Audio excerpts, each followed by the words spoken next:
सभी को जय बाबा। पिछले सेशन में एवरीथिंग एंड नथिंग पढ़ना हमने शुरू किया था और उसमें इंट्रोडक्शन और पहला एक चैप्टर हमने लिया था और ये तीनों चार और पांच करीब करीब चैप्टर जो है वो सारे प्रेम के ऊपर निर्धारित है।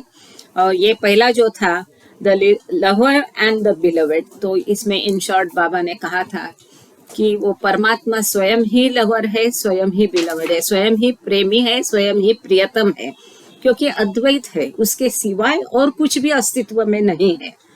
तो प्रेम करने वाला भी वही है जो कि मानव रूप में दूसरे जीवात्मा के फॉर्म में आकर के अपने परमात्मा के फॉर्म को बिलवट समझ के प्रेम करता है, और प्रियतम भी वही है, प्रेमी भी वही है। ऐसा वो सुंदर संदेश था। आज दूसरा संदेश हम पढ़ेंगे, wine and love. The Sufi master poets often compare love with wine. जो भी सूफी पोएट है और संत कवि है वो हमेशा प्रेम को वाइन या दारू के साथ उसको तुलना करते हैं, उसकी तुलना करते हैं। पढ़ते पढ़ते मैं बताते जाऊंगी और फिर मैं हिंदी ट्रांसलेशन भी एक बार पढ़ लूंगी। I'm sorry. Wine is the most fitting figure for love because both intoxicate.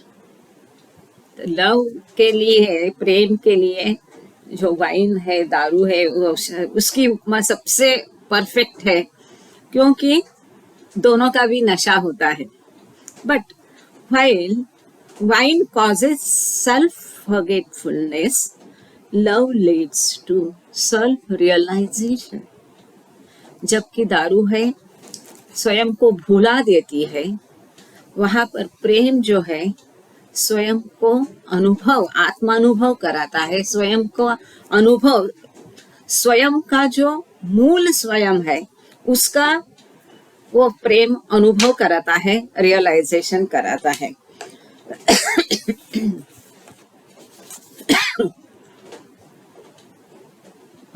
अध्याय 2 परमात्मा, सॉरी ये अच्छा सॉरी हाँ, शराब और प्रेम। सूफी सद्गुरु कवि प्रेम की तुलना बहुधा शराब से करते हैं। प्रेम के लिए शराब ही अत्यंत उपयुक्त उदाहरण है क्योंकि दोनों नशा उत्पन्न करते हैं, परंतु जबकि शराब आत्मविस्मृति पैदा करती है, प्रेम आत्मज्ञान की ओर ले जाता है। बहुत बड़ी बात है, बहुत बड़ा फर्क है। The behavior of the drunkard and the lover are similar. जो शराबी है उसका और जो प्रेमी है, दोनों का व्यवहार है एक जैसा होता है। Each disregards the world's standards of conduct and each is indifferent to the opinion of the world. दोनों जो है दुनिया के प्रति उदासीन होते हैं, बेदरकार होते हैं, धुतकार देते हैं जो कि दुनिया के नीति नियम या इनको, और उनके प्रति उदासीन होते हैं। But there are words of difference between the course and the goal of the two. परंतु दोनों के जो उद्देश्य है, ध्येय है और मार्ग है, उसमें जमीन आसमान का फर्क होता है। The one leads to subterranean darkness and denial, the other gives wings to the soul for its flight to freedom. इतना सुंदर है, इतनी सुंदर भाषा है। एक जो है उसको अंधकार में, गलियारे में, धुतकार की गलियारे में डाल देता है, तो दूसरा जो है वो आत्मा को स्वतंत्रता का अनुभव कराता है, स्वतंत्रता के सुंदर पंख उसे दे देता है और वो उड़ान देता है। यहाँ से पढ़ते हैं, शराबी और प्रेमी के बाहरी आचरण एक से ही होते हैं। दोनों में से प्रत्येक सांसारिक सामान्य व्यवहार की उपेक्षा करता है और दोनों में से प्रत्येक संसार के मौत की परवाह नहीं करता, लेकिन दोनों की प्रगति और लक्ष्य में जमीन आसमान का अंतर है। एक इंटू ब्रैकेट नशा पाताली अंधकार और नकार की ओर ले जाता है, और दूसरा नशा मतलब प्रेम का नशा मुक्ति की ओर उड़ने के लिए आत्मा को पंख देता है। जैसा कि हमने पिछले बार भी देखा था। आई एम सॉरी कि प्रेम ये प्रथम अवस्था है और बाबा ने प्रेम को ही सबसे ज्यादा महत्व दिया है। ये तो प्राथमिक है, प्रेम के सबसे प्राथमिक अवस्था है। इसके ऊपर है आज्ञाकारिता और उसके ऊपर है समर्पण। इसलिए यहाँ पर जो कहा है कि जो गॉड रियलाइजेशन के लिए या आत्मज्ञान के लिए, जो स्वतंत्रता के लिए ये प्रेम सहायकारी होता है, उसे मदद देता है, वो उड़ान भरने के लिए उसे पंख देता है। The drunkenness of the drunkard begins with a glass of wine which elates his spirit and loosens his affections and gives him a new view of life that promises a forgetfulness from his daily worries. जो शराबी है, शराब P के जो धुत है नशे में, उसको जहाँ क्या होता है, वो वहाँ कहाँ से एक गिलास शराब से शुरू कर देता है, जो कि उसे उत्तेजित करती है और जो बाहरी संसार के प्रति उसका स्नेह है, लगाव है, उसे कम कर देती है, ढीला कर देती है, and gives him a new view of life that promises a forgetfulness from his daily worries. और फिर जीवन की तरफ एक नई दृष्टि उसे प्राप्त होती है, जो कि या नई दृष्टि उसे प्रॉमिस हो जाता है, मतलब मिल जाती है, कि जो कि उसकी रोज की जो चिंता है उसे भूलने के लिए सहायकारी होने की आशा दिखाती है। He goes on from a glass to 2 glasses to a bottle, from companionship to isolation, from forgetfulness to oblivion,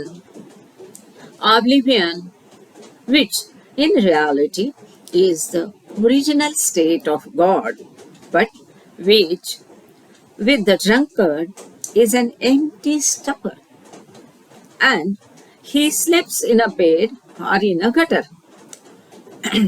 तो वो क्या करता है, 1 गिलास से 2 गिलास, उससे फिर 1 बोतल, इस तरह उसके बढ़ जाते हैं मात्रा, और फिर साथियों के साथ बैठकर पीने से अकेलेपन तक वो धीरे धीरे बदलाव हो जाता है, और फिर फॉरगेटफुलनेस, विस्मृति, भूल जाने से लेके विस्मृति तक, और विस्मृति से लेके विस्मृति, जो कि वास्तव में ईश्वर का मूल अवस्था है।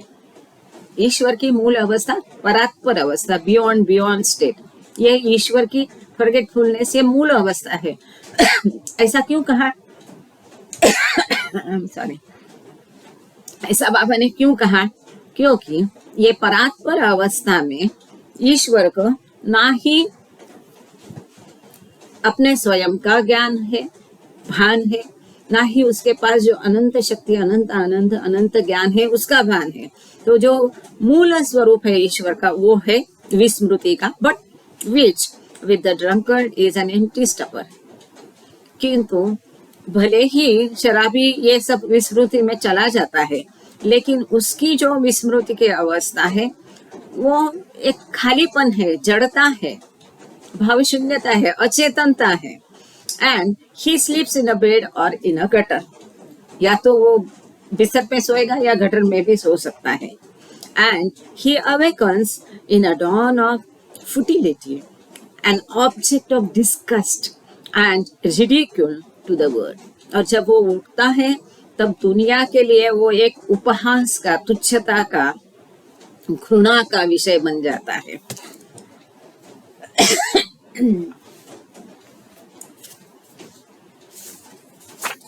हम यहाँ से इसका भाषांतर पढ़ेंगे, और चूंकि हम पढ़ते पढ़ते भी थोड़ा बोल रहे हैं और यहाँ से भाषांतर भी कर रहे हैं, इसके बीच में और भी इसको कुछ एलैबोरेट करना चाहते हैं तो आप जरूर बताना, हम उसके ऊपर और एलैबोरेट करेंगे।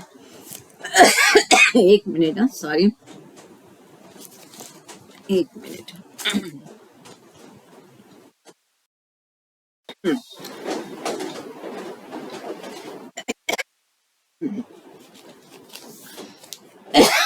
सॉरी। शराबी का इकडे कपाटात असे, शराबी का मदिरापन एक गिलास शराब से शुरू होता है जो उसमें भावना की उमंग पैदा करते हैं और उसके मनोविकारों को शिथिल करते हैं और उसे जीवन का एक नया दृष्टिकोण देते हैं, जो दृष्टिकोण उसकी दिन प्रतिदिन की चिंताओं को भुला देने का आश्वासन प्रदान करता है। वह एक गिलास से 2 गिलास और फिर बोतल भर पीने लगता है। संगति को त्याग कर पृथकता की ओर जाता है। भुलक्कड़पन से पूर्ण विस्मृति की ओर जाता है। विस्मृति जो यथार्थता में परमात्मा की मूल अवस्था है। आवाज नहीं आ रही सभी को?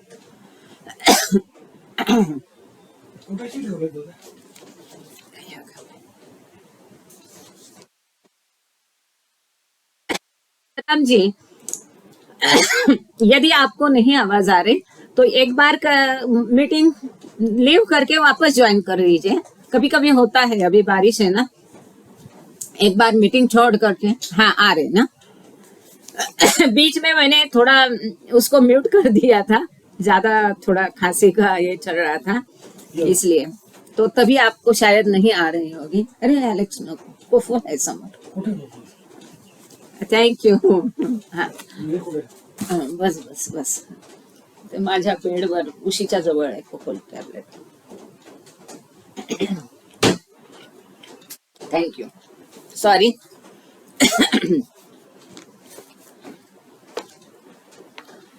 वह एक गिलास से 2 गिलास और फिर बोतल भर पीने लगता है।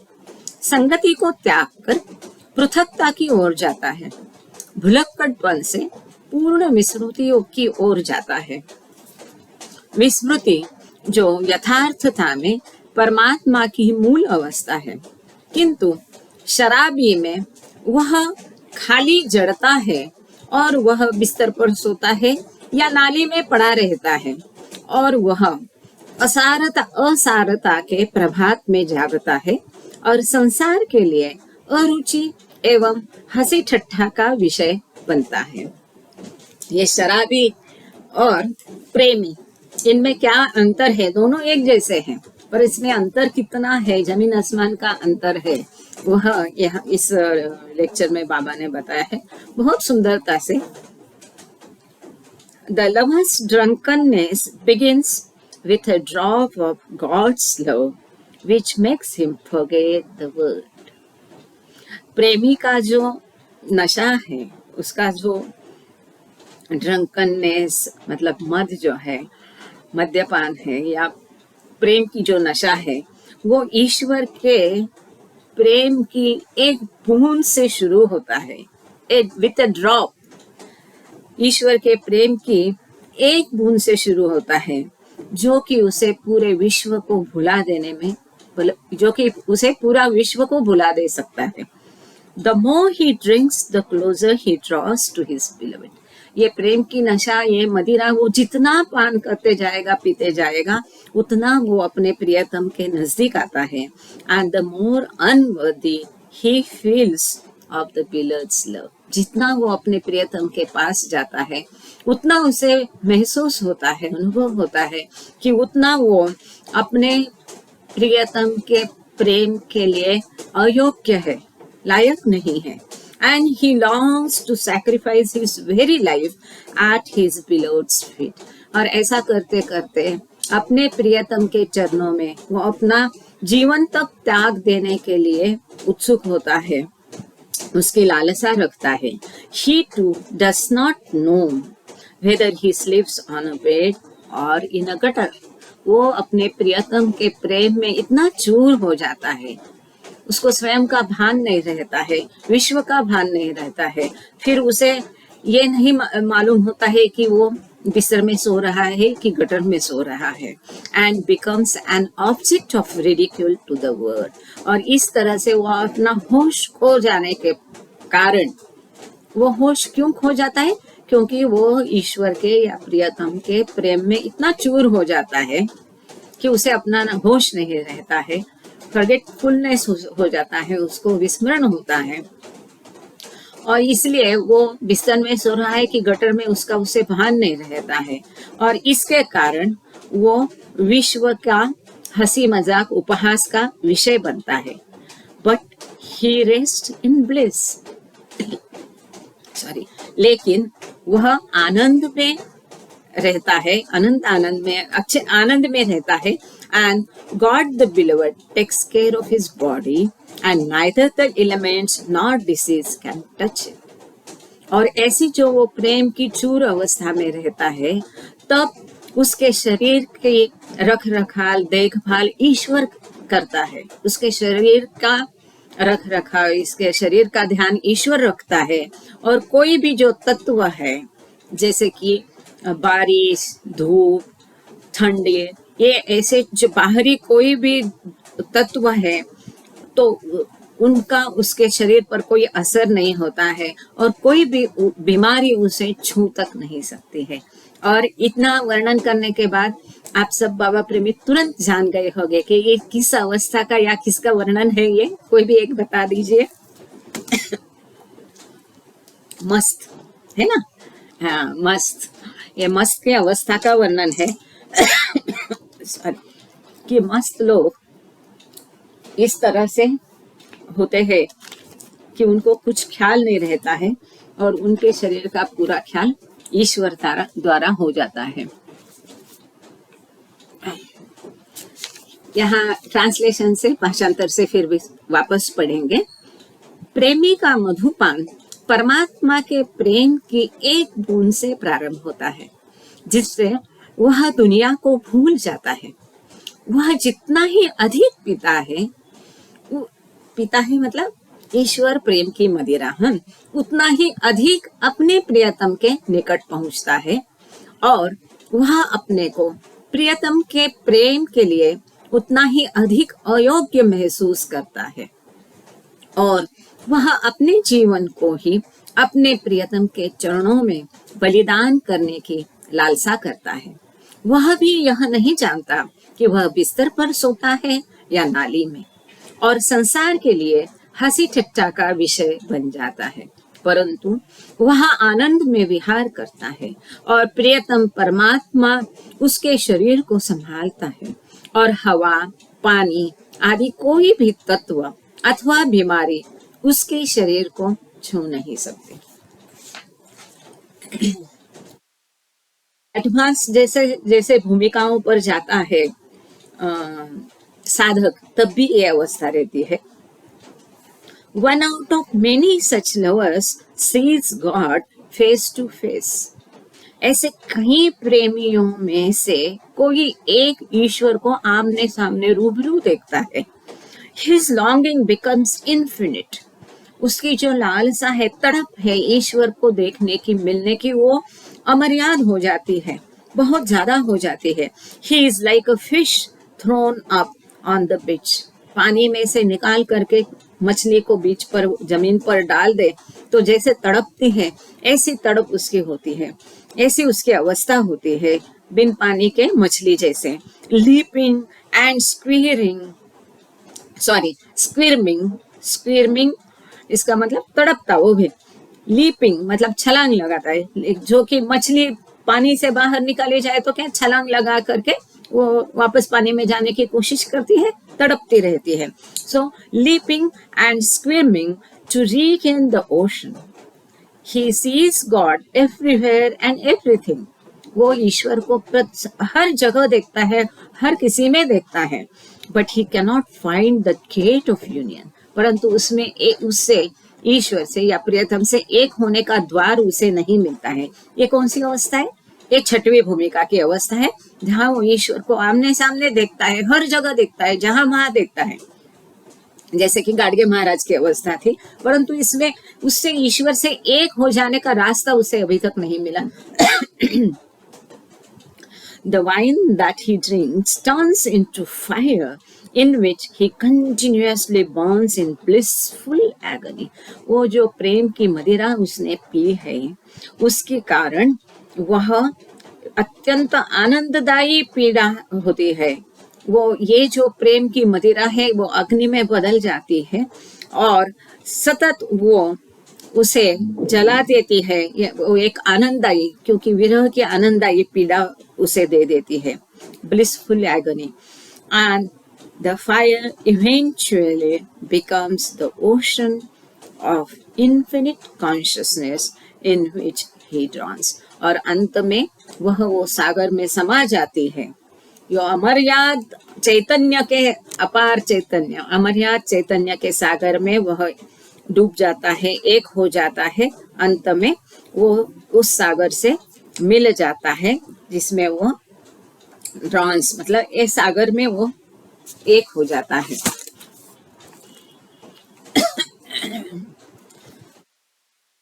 ऐसे कई प्रेमियों में से कोई एक परमात्मा को आमने सामने देखता है। उसकी तड़प, उत्कंठा अपार हो जाती है। वह उस मछली की तरह हो जाता है जो किनारे पर फेंक दी जाती है और जो सागर को पुनः पाने के लिए उछलती और तड़पती है। वह परमात्मा को हर जगह और हर चीज में देखता है, किंतु वह मिलन, ऐक्यता का द्वार प्राप्त नहीं कर पाता। वह शराब, ईश्वर प्रेम की शराब, ईश्वर प्रेम की मदिरा जो वह पीता है, अग्नि में बदल जाती है, जिसमें वह आनंददायी पीड़ा का अनुभव करता हुआ सतत जलता है और वह अग्नि अंत में अपार चेतना का सागर बन जाती है, जिसमें वह डूब जाता है। यहाँ पर ये जो वाइन एंड लव, ये संदेश या लेक्चर बाबा का खत्म होता है। इस किताब में जो सभी लेक्चर्स है ऐसे ही है, छोटे छोटे संदेश है, पर इतना सुंदर फ्लो है, भाषा जो है उसकी इतनी सुंदर है। बाबा ने स्वयं ये बताया है, ये किताब के पहले ही लिखा है, the author of the book is Meher Baba. और छोटे से संदेश में इतना सब गहरा अर्थ है और उसमें एक एक शब्द में बाबा ने ऐसी ऊर्जा दी है, उसना इतना प्रभाव है उसका। अच्छा, इसमें किसी को कुछ कहना है, बोलना है तो प्लीज कम अप। जय बाबा।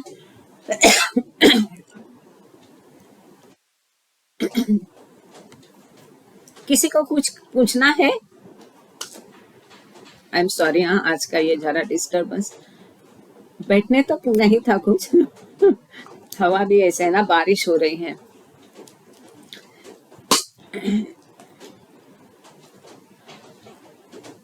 हम दूसरा आगे का लेक्चर के लिए चले। किसी को यदि कुछ पूछना नहीं है और आपको बाद में भी कोई सवाल मन में आता है तो जरूर बता देना, या कोई सुझाव इसमें देना चाहते, ये जो ठीक है, ये पढ़ रहे वो पढ़ रहे, तो वो क्या है ना, आप उससे वो भी बता दीजिए। आगे का संदेश है स्टेजेस ऑफ लव, प्रेम की क्या क्या अवस्थाएं हैं, स्टेप्स है, उसके बारे में यहाँ पर बताया गया है। When lust goes, love appears. पहला ही, जब विषय, वासना, हवस जाएगी तब प्रेम आएगा। ऐसा क्यों? क्योंकि हमने पहले भी देखा है, जो वासना है इसमें से स्वार्थ होता है, सेल्फिशनेस पैदा होता है, उसमें से अहम पैदा होता है। यह अहम के ऊपर फिर वासनाएं, फिर वो वासनाएं पूर्ण करने के लिए जो भी कृति करते हैं उनमें से संस्कार पैदा होते हैं। ये संस्कार खराब हो सकते हैं, अच्छे हो सकते हैं, जैसे कर्म है वैसे संस्कार अच्छे या बुरे हो गए। फिर ये वासनाएं तृप्त करने के कारण अहम और अधिक बढ़ता है, पर उसमें से और वासनाएं दूसरी उत्पन्न होती है।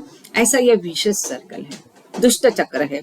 इसलिए ये विषय वासना जाना, यहाँ तो लस्ट बोला है, यहाँ तो खराब कर्म ही बोल सकते हैं। जो संस्कार है लाल रंग के, पहले हमने देख लिया है दूसरे इसमें कि लाल रंग के संस्कार होते हैं जो कि नष्ट करने में बहुत कठिन होते हैं। तो जब विषय जाएगा, विषय वासना खत्म हो जाएगी, तभी प्रेम, जो असली प्रेम है, दैवी प्रेम है, वो उत्पन्न होगा। And out of love comes longing. जब प्रेम होगा तब वो तड़प पैदा होगी। In love there can never be satisfaction. प्रेम में समाधान कभी भी नहीं होता है।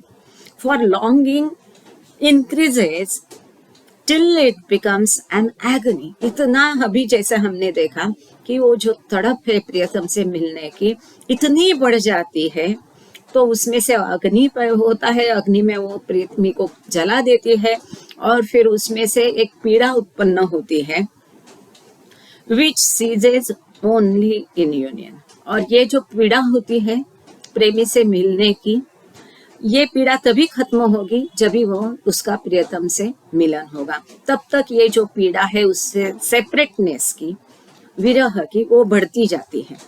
Nothing but union with the beloved can satisfy the lover. इसीलिए ये प्रेमी को कुछ भी बाकी कुछ समाधान नहीं दे सकता है। केवल प्रियतम से मिलने के बाद ही उसका समाधान हो सकता है। इसको हम यहाँ से पढ़ेंगे। प्रेम की स्टेजेस ऑफ लव, प्रेम की स्थितियाँ, क्या क्या प्रेम की स्थितियाँ होती है, कैसी होती है, स्टेप बाय स्टेप बाबा ने समझाया है। जब पहले ये प्रेम कब होता है उत्पन्न, कि विषय वासना जाने के बाद प्रेम उत्पन्न होता है, फिर उसमें तड़प आ जाती है, फिर वो बढ़ जाती है और प्रियतम को मिलने के पश्चात ही उसका समाधान हो सकता है।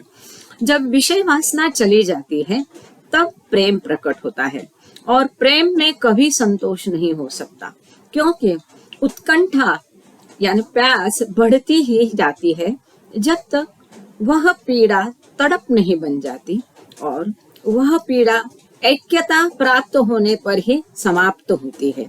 प्रियतम से ऐक्यता होने के सिवाय और कोई चीज भी प्रेमी को संतुष्ट नहीं कर सकती। The way of love is a continual sacrifice. प्रेम का मार्ग जो है वो निरंतर त्याग का मार्ग है। And what gets sacrificed are the lover's thoughts of I, until at last comes the time when the lover says, "Oh beloved, will I ever become one with you and so lose myself forever?" ये प्रेम का मार्ग निरंतर त्याग का मार्ग है। और इसमें किस चीज का त्याग करना है, तो प्रेमी के जो स्वयं के बारे में मैं आई, ये जो विचार है उनको त्याग देना है। किसी ने पूछा था कि सैक्रिफाइस करना है, सरेंडर करना है, मतलब क्या करना है, तो मैं ये जो अहम है, सेल्फ का है, उस सेल्फ को त्यागना है तब तक जब तक कि अंत में वह प्रेमी कहता है अपने प्रियतम को, ओ प्रियतम, मैं कभी आपसे एक भी हो जाऊंगा और अपने आप को आप में पूरी तरह से समा जाऊंगी, और अपने आप को कभी मैं आप में पूरा खो जाऊंगी। इसमें एक मुझे मेरे ख्याल से भाऊ का ही एक भजन है, तुम्हारे सारे पद चिन्हों पर नतमस्तक हो जाऊं, मेहर में तुम में ही खो जाऊं। मतलब इतना वो जब अपने प्रियतम में एक हो जाने के लिए तड़पता रहता है। But let this be only if it is your will. परंतु उसके बावजूद वो कहता है ठीक है, कोई बात नहीं, जब आपकी मर्जी हो। ऐसा कौन कहता है? प्रेमी कहता है। देखो धीरे धीरे उसकी स्थितियां कैसी बढ़ रही हैं। This is the stage of love enlighten by obedience. पहले वो क्या है, वो वासना खत्म होके प्रेम उत्पन्न होता है, प्रेम के अग्नि में वो जलने लगता है, प्रियतम से एक होने की आस रखता है। अब क्या है, वो बोलता है मैं कभी तुम्हें मैं समा भी जाऊंगा या नहीं जाऊंगा, कोई बात नहीं, जब आपकी मर्जी हो। देखो, तो ये अवस्था कब आई? ये दूसरी अवस्था है कि जहां पर क्या आया, यहाँ पर आज्ञाकारिता प्रकाशित हो उठती है, इनलाइटन हो गई है। Now the lover continuously witness the glory of the beloved's will. अब यहाँ पर जो प्रेमी है वो प्रियतम की इच्छा को ध्यान रखता है और उसकी महिमा ही जागृत करता है। वो प्रियतम की जो भी इच्छा है उसे महत्व देता है। And in the witnessing does not even think of union. तो ये यहाँ तक वो प्रियतम की मर्जी में ये हो जाता है कि वो जो पहली अवस्था में वो प्रियतम से मिलन की आस रखता है, उतना भी यहाँ पर वो मिलन की आस तक नहीं रखता है। जो प्रियतम की इच्छा वही वो शिरोधार्य रखता है, वही उसके लिए सब कुछ है। He willingly surrenders his entire being to the beloved. संपूर्णतया वो पूर्ण समर्पण वो अपने प्रियतम के प्रति करता है। And has no thought of self left. यहाँ तक कि अपने बारे में उसे कोई विचार तक उसके मन में रहता नहीं। This is the stage when love is illumined by surrender. ये वो अवस्था है प्रेम की जबकि प्रेम समर्पण से प्रकाशित हो उठता है। पूरा समर्पण की यह अवस्था है। पहली अवस्था है वो वासना जा करके प्रेम पैदा होता है, प्रेम के अग्नि में जलता है, ईश्वर से प्रियतम से मिलन की आस रखता है। मधुसूदन का भजन है ना, तुमसे मिलन की आस मेहरबा, बहुत सुंदर भजन है वो। खैर बाद में वो क्या, ये कहाँ से, वो लोग भी ऐसे ही बाबा के लेक्चर सुन के फिर लिखते थे। उसका सबका एक एक स्टोरी है। तो मैंने आज मृदुला को भी कह दिया है कि अभी आज प्रताप अहिर का वहां पर होगा तो उनसे रिक्वेस्ट करिए कि मधुसूदन के ही ज्यादा भजन सब बोल के उनकी जो पार्श्वभूमि है, किस समय कैसा वो भजन लिखा गया वो कहे।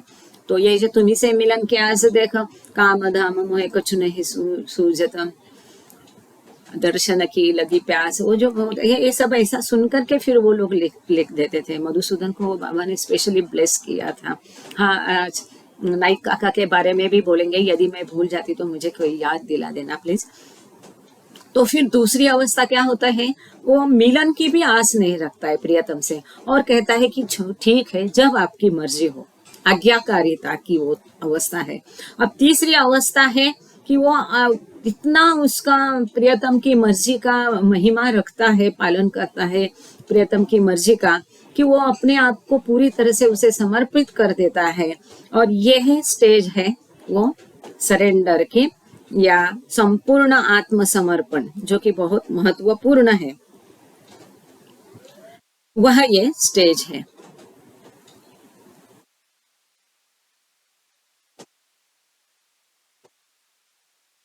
यहाँ पर मैं आगे जाने की कोशिश कर रही थी, लेकिन मन में वो विचार है तो मैं आगे नहीं जा पा रही हूँ, इसलिए मैं यहाँ पर एक बोल देती कि युवर विल, दाई विल, आपकी जो मर्जी है वो। तो यहाँ मणिमय कहती थी कि बाबा के साथ में बैक सीट ड्राइविंग नहीं है, वही चाहो जो बाबा चाहते हैं।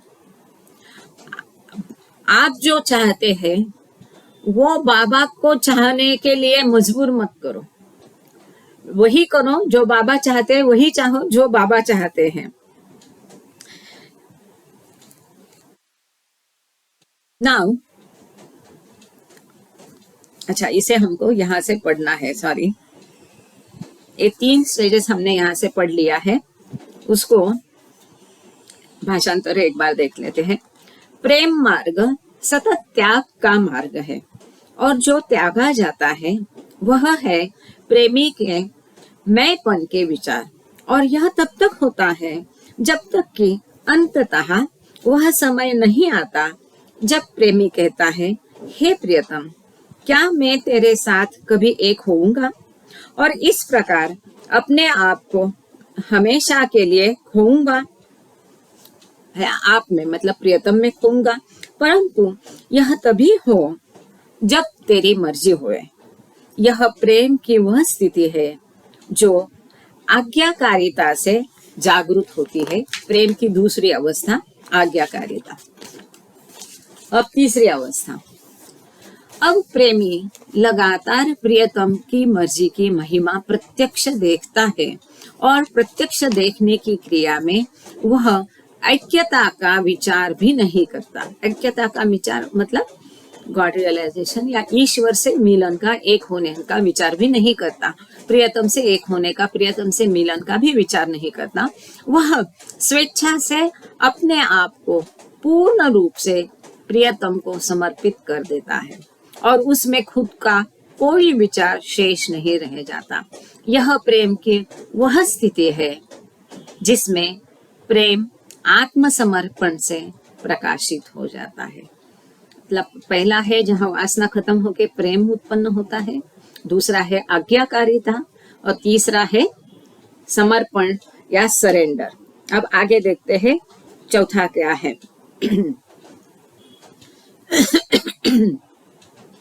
Sorry. Out of millions only one loves God. Baba कहते हैं लाखों में से कोई एक ही ईश्वर को प्रेम करता है। And out of millions of lovers only one succeeds in obeying and finally in surrendering his whole being to God the beloved. और ऐसे कई लाखों में से कोई एक ईश्वर से प्रेम करता है और ऐसे कई लाख जो ईश्वर प्रेमी है उनमें से कोई एक उसकी पूरी आज्ञाकारी का करने में और अपना पूरा आत्मसमर्पण, संपूर्ण समर्पण ईश्वर को करने में कोई एक ही यशस्वी होता है, कर सकता है। I am God personified. Baba कहते हैं कि मैं साक्षात ईश्वर हूँ। You who have the chance of being in my living presence are fortunate and blessed।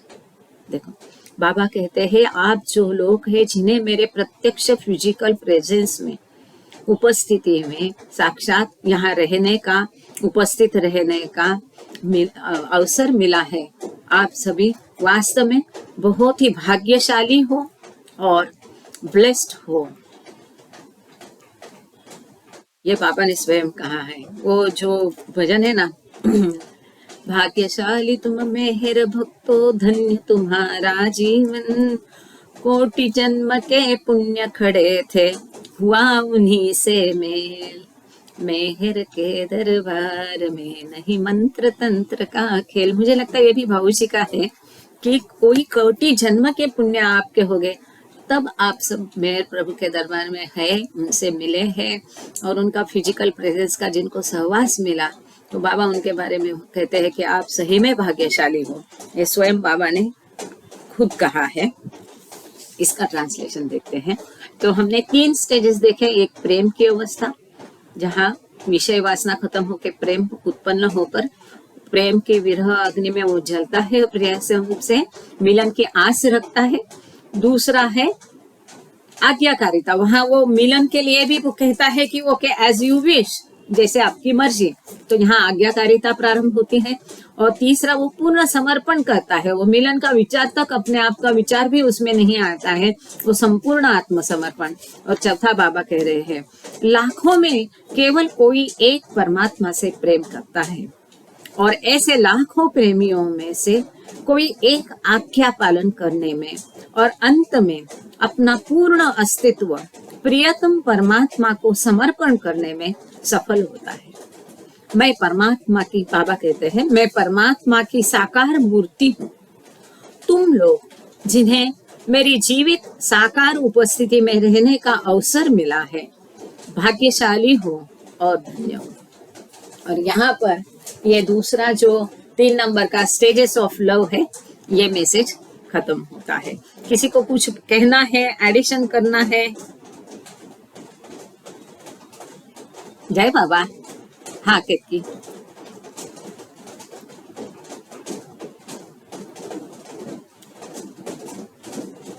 हाँ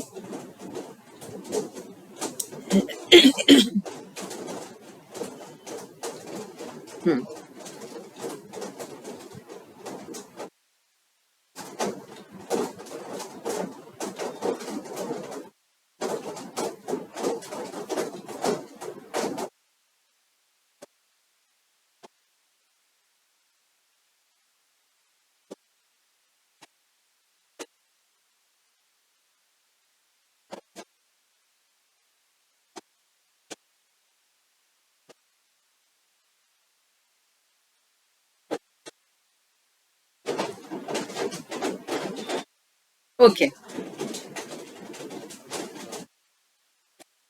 बिल्कुल बिल्कुल।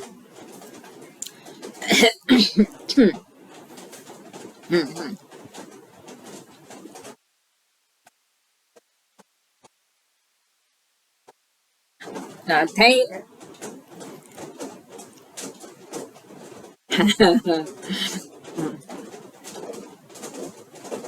हाँ जरूर, थैंक यू केतकी।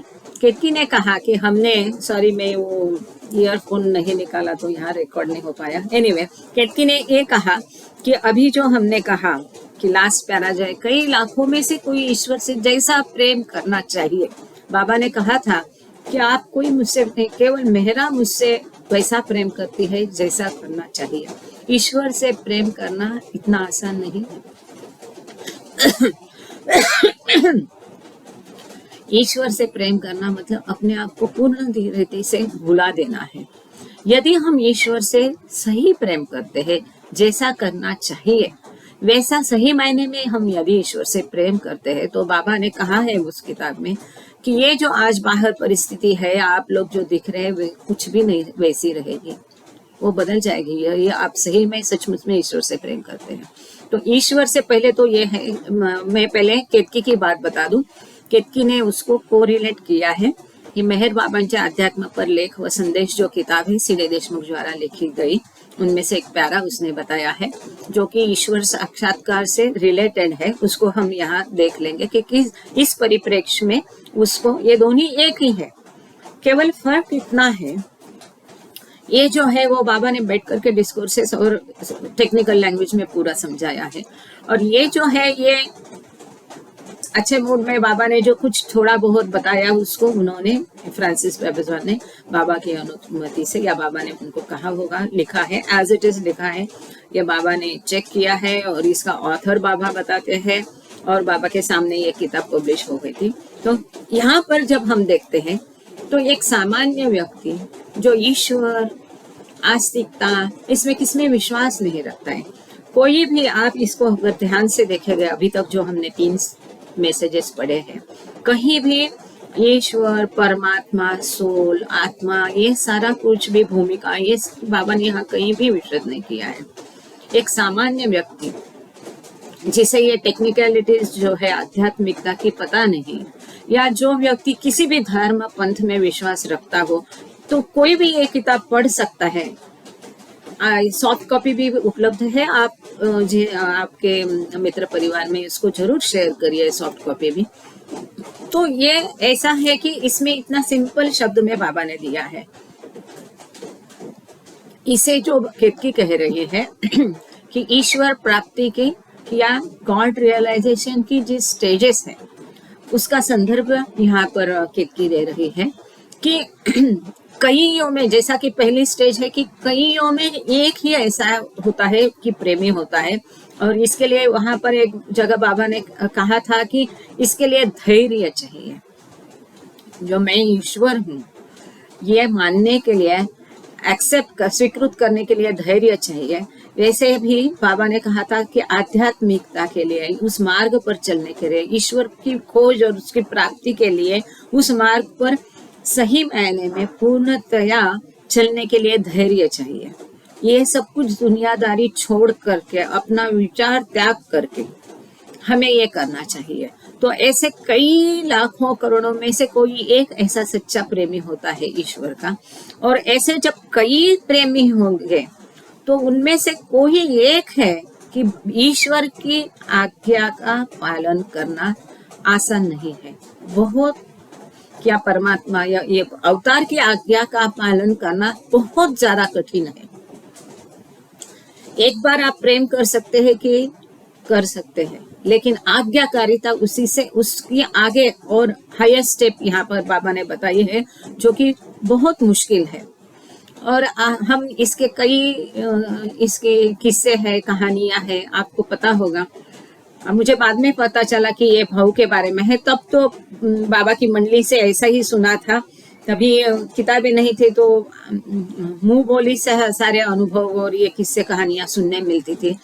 तो वहां पर उन्होंने वो मिलने बाबा को गए और मुझे आपके पास आना है, आपके पास रहना है। तो बाबा ने कहा, एक सज्जन गए थे, ये बाद में मैंने सुना कि ये भाव के बारे में है, पर आई एम नॉट श्योर। तो जब वो गए कि आपके पास रहना है, तो बाबा ने कहा मेरे पास रहना इतना आसान नहीं है, आपको मेरे आज्ञा का पालन करना है। तो बोले हाँ, मैं आपके आज्ञा का पालन करूंगा। बोले मेरे आज्ञा का पालन करना इतना आसान नहीं है, तो मैं सर काट के आपके हाथ में रख दूंगा। वो बोले, बाबा ने कहा कि वो भी एक बार आसान है, देखो हाँ, सर काट के हाथ में रखना भी एक बार आसान है, परंतु मेरी आज्ञा का पालन करना आसान नहीं है, संभव नहीं है, इजी नहीं है। तो बोले नहीं नहीं, मैं कर लूंगा। तो बाबा ने उनको कहा कि ठीक है, सारे कपड़े उतार करके ये चौक में जा करके सारा रोड पर घूम के आओ। तो बोले ठीक है, करता हूँ। और जब वो कपड़े उतारने लगे, तब बाबा ने उनकी परीक्षा की थी। बाबा ने उनको रुका दिया और उनको शामिल करा लिया। और भी ऐसा है कि दूसरे एक साधु थे, उनके बारे में भी एक हकीकत है कि उनको लगता था कि बाबा के आश्रम में रहने का है मतलब सुबह समय शाम रात जाप करना है, पूजा जाप करना है, यज्ञ याग करना है, मुफ्त का खाना है और सब ऐसा करना है। लेकिन ऐसा नहीं था, बाबा के आश्रम में तो इस तरह का नहीं था। जो व्यक्ति की जो कमजोरियां है उसके ऊपर बाबा काम करते थे, और वो जो कमजोरियां है, कमियां है, उसी का उपयोग करके वो कमजोरियों को खत्म करके उनको आगे बढ़ाने के लिए बाबा इतना धैर्यता से, पेशेंस से वो काम किया जा सकता है। जैसा कि हम जानते हैं कि हर धर्म जाति के अलग अलग रीजन के विभाग के लोग उनके पास थे, फॉरेनर्स भी थे। हर एक की पर्सनालिटी, व्यक्तिमत्व अलग था। जैसे कि एकदम स्ट्रांग पर्सनालिटीज थे, सारे लोग वो नहीं थे। एक तो राजकुमारी थी, दूसरी काउंटेस थी, कोई क्या है, लेकिन वो सबको इतना सिंपल तरीके से ये करके अपने, उनके बाबा के इनर सर्कल के ये लोग थे।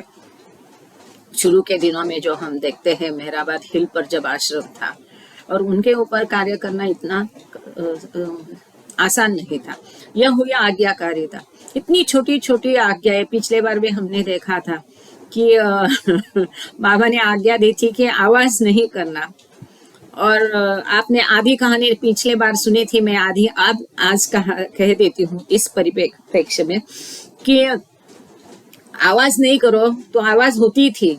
और जब सभी को एक रूम ने, पिछले लेक्चर में जिन्होंने किया है उनको तुरंत रेफरेंस आ जाएगा, इसलिए आगे की कहानी ने मैं टू कट इट शॉर्ट। तो सबको एक रूम में बाबा ने बोला कि कुछ भी करना नहीं। देखो, कुछ भी नहीं करते, ऐसा ही बैठना भी बहुत मुश्किल होता है, लेकिन आवाज नहीं करना। और ऐसे में क्या होता है कि सुना मासी, जिनकी ड्यूटी थी कि वहां पर रखवाली देना, तो उनके हाथ में एक घड़ी रहती थी जो वो लगा के रखती थी। अब वो घड़ी कुछ दिनों से बज नहीं रही थी, इसलिए वो बहुत परेशान थी, क्योंकि उनकी ड्यूटी उनको ठीक से करनी है, आज्ञा का पालन करना है। तो जो गई माई थी, एरेज काका की मदर, माता, तो उनका ये रेपुटेशन था कि कोई भी काम हो, कोई भी तकलीफ हो, हर कोई चीज का उनके पास नुस्खा रहता था। वो कुछ भी हो, नहीं आता है, होता है, तो उनके पास जाओ, वो कोई भी चीज, प्रश्न का हल निकाल लेती थी किसी भी तरह से, बहुत प्रैक्टिकल। तो आखिर में वो सुना मासी ने उनको कहा, गई माई को, कि ये मेरी घड़ी देखो बज नहीं रही, उसको थोड़ा ठीक करवा देना, कोई स्क्रू वो फिट करके। तो उन्होंने बोला हाँ हाँ मैं कर देती हूँ। उनको दिन भर में समय नहीं मिला, रह गया। अब जब एक साथ सारे रूम में शांति से बैठे हैं और बात भी नहीं करना है, बाबा ने उनको बोला, तो इशारों में सुना मासी ने गई माई को बता दिया कि अरे ये घड़ी देखो ठीक नहीं की तुमने, तो कर लो। और फिर वो घड़ी आवाज भी ना किए एक जगह से, क्योंकि हिलना भी नहीं जगह से, तो एक से दूसरे के हाथ में, दूसरे से तीसरे के हाथ में, ऐसा कर करके वो घड़ी आ गई फाइनली गई माई के पास।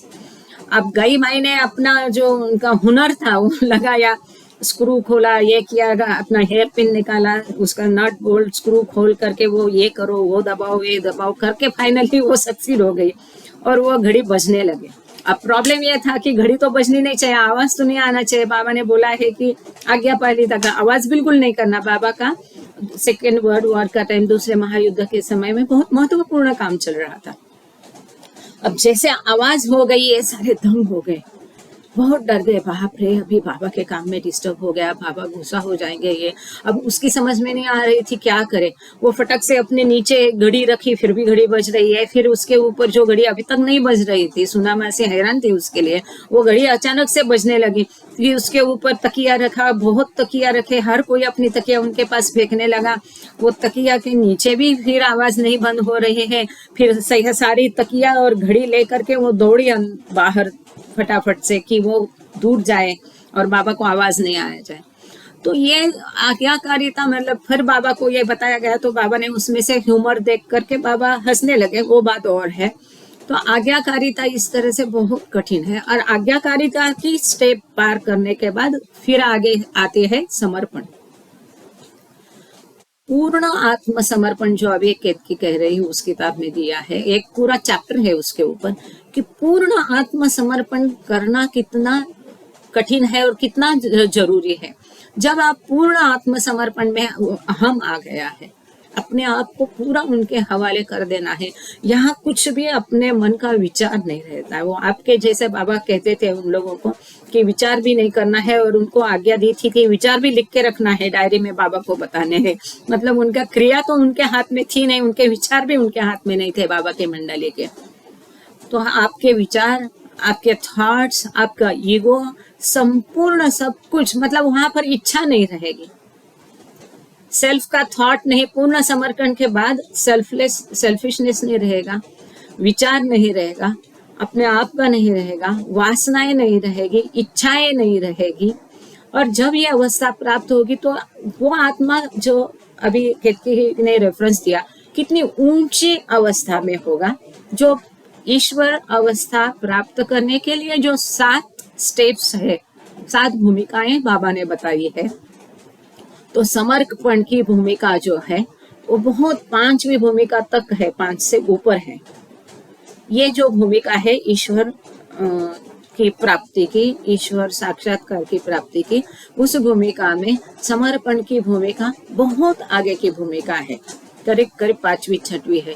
और जो इसके बाद में समर्पण के बाद में उन्होंने बताया है कि बाद में वो ईश्वर को सामने रूबरू देखता है, आमने सामने ईश्वर को देखता है, स्वयं सामने, जैसा हम एक दूसरे को अभी भले इस माध्यम से देख रहे हैं, ऐसा वो साधक 6वीं भूमिका में ईश्वर को हर जगह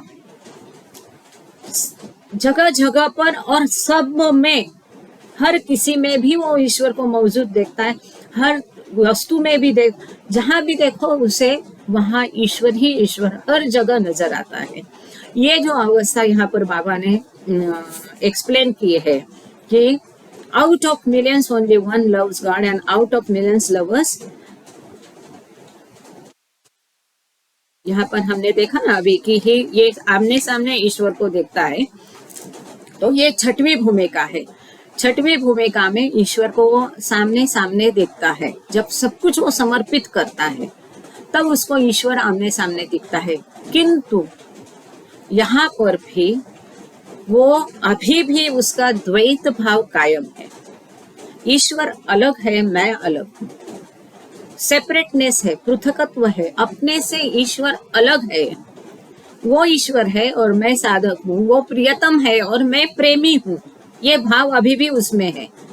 वो प्रियतम है और मैं प्रेमी हूँ, ये जो द्वैत भाव है वो अभी भी मौजूद है। जबकि वो देखता है प्रियतम को सामने, परंतु प्रियतम तक जाने का रास्ता उसे नहीं मिलता है। अभी तक प्रियतम से उसका मिलन नहीं हो गया है, वो प्रियतम से एक नहीं हो गया है। जब वो प्रियतम से एक हो जाएगा तब ये अवस्था है गॉड रियलाइजेशन की। अब गॉड रियलाइजेशन हो जाएगा, प्रियतम से वो एक हो जाएगा, तब उसे पता चलेगा मैं ही प्रियतम हूँ, मैं ही प्रेमी हूँ। तब उसे मालूम हो जाएगा जो यहाँ लास्ट कहा है कि ओशन में, लास्ट में जो दिया था कि वो महासागर में एक हो जाएगा, उसी में डूब जाएगा, मतलब वो ईश्वर से एक हो जाएगा, उसको गॉड रियलाइजेशन प्राप्त होगा, उसे अहम ब्रह्मास्मि अवस्था प्राप्त होगी। अब उसे मालूम पड़ेगा मैं ही प्रियतम था, मैं ही प्रेमी था, मैं ही ईश्वर हूँ। और मुझसे प्रियतम अलग नहीं, मतलब जो द्वैत भाव है वो उसका खत्म हो जाएगा। तब अद्वैत जब स्थिति प्राप्त होगी तभी उसका ईश्वर से मिलन होगा। सेपरेटनेस जो है, पृथकत्व है, जो दूरी है, जो अहम भाव के कारण ये दूरी है, द्वैत है, वो मिट जाएगा। वो मिट जाएगा तब उसे गॉड रियलाइजेशन प्राप्त होगा और उसका ईश्वर से इस भाषा में मिलन होगा, उसके प्रियतम से।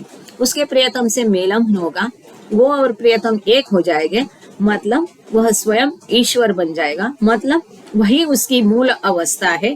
और ये मूल अवस्था को वो जान जाएगा, जो पहले वो नहीं जानता था, अब वो जान जाएगा। लेकिन जाणीव पूर्वक, ऐसा वहां शब्द लिखा है, मतलब कॉन्शियसली वो अपने चैतन्य को जान जाएगा, कॉन्शियसली जाएगा, जाणीव पूर्वक, वहां पर शब्द लिखा है, भान रहेगा उसको कि मैं ही वो ईश्वर हूँ, मैं अनंत हूँ, मेरे पास अनंत ज्ञान, अनंत, मैं यहाँ शब्द ही नहीं आता है। वहां पर उसका जो मन है, अभी तक वो व्यष्टि मन था, मतलब पर्सनलाइज्ड माइंड था, वो समष्टि मन हो जाता है, मतलब उसका विश्वात्मक, उसका शरीर यूनिवर्सल बॉडी होती है, विश्वात्मक शरीर होता है, और वैसे विश्वात्मक शरीर में उसका विश्वात्मक मन रहता है। और फिर उसे मालूम होता है कि अरे अभी तक उसे अपना पूरा जर्नी, जो प्रवास है जीवात्मा से लेकर के शिवात्मा तक का, उसमें ऐसा दिया है। एक प्रवास भी उसमें, जो अभी केतकी मेंशन कर रही थी, तो उसमें ये प्रवास भी मेंशन किया है कि जीवात्मा, परमात्मा और शिवात्मा। तो जीवात्मा का प्रवास जो है, यात्रा जो है जीवात्मा की, जीवात्मा से लेकर के परमात्मा से लेकर के शिवात्मा तक, ये यात्रा कैसी है और वो जीवात्मा से शिवात्मा कैसा बनता है। तो जब ये मिलन हो जाता है, या ईश्वर साक्षात्कार, ये मिलन होता है मतलब ईश्वर साक्षात्कार प्राप्त होता है। जब ये ईश्वर साक्षात्कार प्राप्त होता है तब वो देखता है कि अरे अब तक का मेरा जो यात्रा है, ये तो यात्रा थी, मैं तब अपने, वो उसे पूरा समझ में आता है, सब दिखता है कि मैं तो अपने आप को केतकी समझता था, मैं तो अपने आप को रामरती समझता था, जो भी है, मैं तो अपने आप को विवाह समझता था, लेकिन मैं कभी था ही नहीं, मैं तो हमेशा से ही ऐसा परमात्मा हूँ, अनंत ज्ञान हूँ, अनंत अस्तित्व है, मैं कभी मरा नहीं, कभी जन्मा नहीं, मैं ऐसा ही था, ऐसा ही हुआ, ऐसा ही रहूंगा। अब तक जो था मेरा प्रवास, ये तो मैं स्वप्न देख रहा था, वो था ही नहीं, वो केवल भास था, और यही वास्तव है। मैं सब में मौजूद हूँ और सभी मुझ में है, मैं सब में हूँ और सभी मुझ में समाये हैं। वो जो आर्क है टिफिन लेक्चर में दिया, उसके बाहर वो जो परमात्मा है, सद्गुरु है, उसका अनंत स्वरूप है, सभी कुछ, उसके बाहर कुछ नहीं। इसीलिए उसने ये भी कहा था कि आध्यात्मिकता में सब कुछ समाया है, उसके बाहर कुछ नहीं है। इसीलिए किसी को भी आध्यात्मिकता को, किसी से भी परहेज नहीं, कोई आध्यात्मिकता से के विरोध में नहीं, कोई उसका दुश्मन नहीं, क्योंकि सब कुछ उसमें समाया है और उसी को प्राप्ति के लिए ये सब कुछ है, ऐसा भी उसमें दिया है। तो अभी जो केतकी ने कहा कि उसको ये करना है, तो जो बाबा ने कहा कि कई लाखों में से कोई प्रेम करता है, मतलब साधक बनता है, कई ऐसे लाखों साधकों में से कोई इतना आज्ञाकारिता के, मतलब जो ईश्वर प्राप्ति की भूमिका, तीसरी या चौथी भूमिका तक पहुंचता है।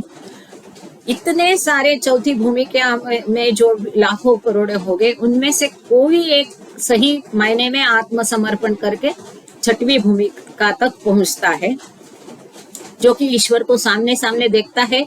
तो बाबा ने कहा तो ये भूमिका में तो कई रहते हैं, लेकिन उनका ईश्वर का रियलाइजेशन, मतलब अनुभव, मैं ही ईश्वर को प्राप्त हो जाता है। ईश्वर खोजने निकला, ईश्वर देख लिया, लेकिन उसके पश्चात क्या, मैं ही ईश्वर हूँ, इसका अनुभव करना, ये बहुत बड़ी बात है, जो बहुत विरला है। और कई लाखों करोड़ों में से किसी एक को ये गॉड रियलाइजेशन प्राप्त होता है। वो जो अवस्था है कि छठवीं भूमिका में कि ईश्वर को सामने सामने देखता है, उसके बाद में ईश्वर से मिलन होने का उसको रास्ता नहीं, यहाँ पर शब्द दिया है, उसे ईश्वर से एकता का रास्ता नहीं मिलता है, तो उसको गॉड रियलाइजेशन का रास्ता नहीं मिलता है। उनमें से कई ऐसे लाखों करोड़ों जीवों में से एक को वो रास्ता मिलता है जिसका प्रियतम से प्रेमी का मिलन होता है। मतलब आखिरी जो स्टेज है ईश्वर साक्षात्कार की, गॉड रियलाइजेशन, वो कई लाखों में से किसी को प्राप्त होती है। आई होप कि जो केतकी को अपेक्षा थी वो पूरी की। जय बाबा केतकी।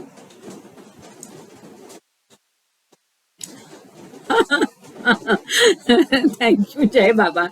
अभी किसी को और कुछ पूछना है? जय बाबा। अच्छा, हाँ जय बाबा। जय बाबा बोला ना देशपांडे।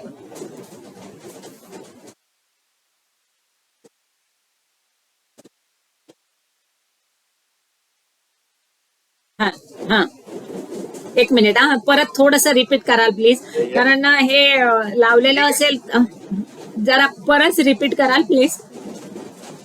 ठीक आहे ठीक आहे. हा हा, एवढं मोठं ब्रह्मांड, मोठ्या मोठ्या ब्रह्मांडात काही ग्रह, त्या ग्रहापैकी एक ग्रह पृथ्वी. त्या पृथ्वीवर एवढे मोठे सगळे प्राणी, त्या प्राण्यात एक मनुष्य प्राणी, त्या मनुष्य प्राण्यात एवढं, आणि त्याचं हे करता पुढे किती वर्षाचा, म्हणजे त्याला किती जन्म आणि किती वर्ष. आपल्यासारख्या साध्या जे आता बाबांकडे झालेले आहेत थोडा, पण आपण जे बाबांकडे आलो त्यांनी की आत्मसाक्षात्कार करायचा, किती वर्ष लागतील त्याला, किती कोट्यावधी वर्ष लागतील का? जय बाबा. जय बाबा. देशपांडे भाऊंचा प्रश्न आहे की एवढे सगळे ह्या पृथ्वीसारखे, बाबा ने कहा कि पृथ्वी जैसे कई सारे ऐसे ग्रह है, यही इतना ही नहीं है, ऐसे कई ग्रह गोलों में ऐसे कई जीवात में है, लेकिन बाबा ने ये भी कहा कि गॉड रियलाइजेशन के लिए जिस आत्मा उसके लायक है उसको पृथ्वी पर ही जन्म लेना पड़ेगा। गॉड रियलाइजेशन पृथ्वी पर से ही होगा। तो आप समझ सकते हैं कि आपका अंतिम प्रवास शुरू है। सॉरी, मतलब कहने की बात है, जब हम बाबा के सर्कल में आए तो डेफिनेटली वो हम सोच सकते हैं। और इतना ठीक है, बाबा ने कहा कि कई लाखों में से एक ऐसा है, इतना सोच के इसके लिए परेशान होने की या चिंता करने की जरूरत नहीं कि हमारा नंबर कब आएगा, आएगा भी कि नहीं, ये सब उसके ऊपर छोड़ देना है। जो अवस्था है कि तेरी इच्छा, ये अवस्था हमें प्राप्त करनी है। आज्ञाकारिता मतलब जो भी आदेश बाबा ने देके रखे हैं उसका पालन करना है, समर्पण करना है अपनी तरह से, अपना विचार नहीं करना है। बस ये भी विचार नहीं करना है कि मुझे कब वो गॉड रियलाइजेशन मिलेगा या मुक्ति मिलेगी या मोक्ष मिलेगा या मैं कैसे स्टेज में हूँ। अगर आप कोई एडवांस स्टेज में होगे भी देशपांडे वो, तो भी आपको ना ही पता होगा, ना ही हमको पता होगा कि आप चौथी भूमिका है कि पांचवी भूमिका है कि छठवीं भूमिका है। वो तो बाबा ने स्वयं कहा है कि मेरे लोगों को मैं आंख पे पट्टी बांध कर लेके जाऊंगा, ताकि वो जो खतरे हैं भूमिकाओं के बीच में, जो बड़ी बड़ी खाइयां हैं, उस खाई में हम नहीं गिर जाए। हम में से कोई भी यदि कोई भूमिका में हो भी या नहीं भी, इस विषय में हम ना ही सोचे तो अच्छा है। ये मेरा स्वयं का मानना है, इसको कभी ख्याल नहीं करते और करना भी नहीं चाहिए। और बाबा ने एक लेक्चर में ये भी बताया है कि ऐसा आध्यात्मिकता में कोई एक आपको प्री प्लान्ड ऐसा मैप या नक्शा नहीं दिया जाता है। और वो नक्शा, एक मिनट, वो नक्शा नहीं हो आध्यात्मिकता में तो ही अच्छा है, ऐसा बाबा ने कहा है। हाँ बोलिए जय बाबा।